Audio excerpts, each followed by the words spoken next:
Everyone, আসসালামু আলাইকুম। আপনাদের মাঝে আবারও চলে আসলাম কাঁচা পেঁপে আর গরুর মাংস নিয়ে। আজ আমি কাঁচা পেঁপে দিয়ে গরুর মাংস রান্না করে রেসিপি তৈরি করব। সেই জন্য নিয়ে নিচ্ছি 1 কিলো পরিমাণ গরুর মাংস আর নিয়ে নিচ্ছি 1 কিলো পরিমাণ পেঁপেগুলো ধুয়ে কুটে নিয়েছি ভালো করে। এখন দিয়ে দিচ্ছি কড়াইতে 2 টেবিল চামচ পরিমাণ রান্নার তেল, আরও দিয়ে দিচ্ছি 5টা রসুনের কোয়া কুচি। আজ আমি ব্লেন্ড করব না, শুধু কুচি করে নিয়েছি। যখন বাদামি কালার হয়ে আসবে ওই পর্যায়ে দিয়ে দিচ্ছি 2টা পেঁয়াজ কুচি, দিয়ে দিচ্ছি 4টা কাঁচামরিচ কাটা, আরও দিয়ে দিচ্ছি 1 টুকরো আদা কুচি দিয়ে আমি হালকা বাদামি কালার করে ভেজে নিচ্ছি। যখন হালকা বাদামি কালার হয়ে আসবে ওই পর্যায়ে দিয়ে দিচ্ছি 1 চামচ হলুদ গুঁড়ো, 1 চামচ লবণ, 2 চামচ মশলার গুঁড়ো।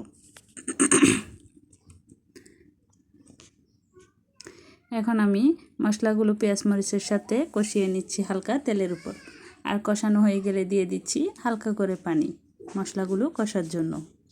যখন মশলাগুলো কষা হয়ে যাবে ওই পর্যায়ে দিয়ে দিচ্ছি আমি গরুর মাংস আর দিয়ে নেড়ে চেড়ে ঢাকনা দিয়ে দিচ্ছি।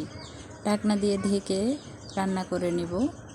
আপনি মাংস থেকে যে পানি বের হয়ে যাবে ওগুলো দিয়ে কষানো হয়ে যাবে আমার মাংস। যখন কষানো হয়ে যাবে তখন ওই পর্যায়ে দিয়ে দিচ্ছি আমি পেঁপেগুলো দিয়ে একটু নেড়ে চেড়ে নিচ্ছি। তারপর আবার ঢাকনা দিয়ে দিচ্ছি। কিছুক্ষণ কষানোর পর দেখতে পাচ্ছেন আবার নেড়ে চেড়ে দিচ্ছি। আমার মাংসের সব পানি টেনে গেছে, সেজন্য আমি দিয়ে দিচ্ছি মাংস সিদ্ধ হওয়ার জন্য পানি।